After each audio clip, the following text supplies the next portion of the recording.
ওগো আমার হৃদয়ের হিতৈষী, পত্র পেয়েছি। বেশ সুন্দর লিখেছেন। সত্যই এত সুন্দর করে লিখতে পারেন আপনি?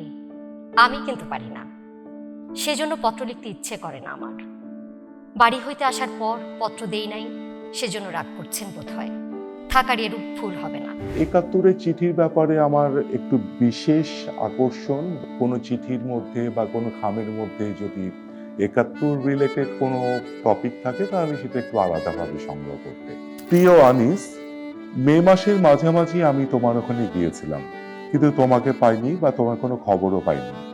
সে কারণে তোমার বাসার ঠিকানা একটা চিঠি পাঠিয়েছিলাম, কিন্তু তারও কোনো উত্তর পাইনি। বিজয় দিবসের তুমি বিশেষ কোথায় আছো, আয়োজন কেমন আছো, ৭১-এর যত চিঠি। দ্রুত সম্ভব জানিও। তোমার জন্য উদ্বেগ বাদ দিলে আমরা ভালোই আছি। পুরনো চিঠি বা পুরনো একটা কাগজের টুকরার ভেতরে যে ইতিহাসগুলো আছে এগুলো অনেকাংশেই নষ্ট হয়ে যাচ্ছে।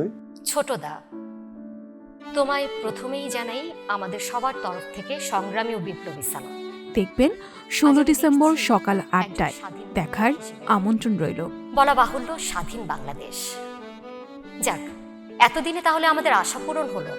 একটা যন্ত্র কি আমার সেই হাতের লেখার হাতের ছোঁয়াতে যে অনুভূতিটা ছিল সেটাকে বহন করতে পারে? আধুনিকতার বিভিন্ন রকম উপকরণও চলে এসেছে, তো যে জন্য চিঠি যে প্রয়োজনটা মেটাতো সেই প্রয়োজনটা অন্যভাবে মিটে যাচ্ছে। যে জন্যই হয়তো চিঠি লেখার এখন গুরুত্বটা অনেক কমে গেছে। স্নেহের হেনা, শুভাশিস নিও, সুমিকে স্নেহাশিস দিও।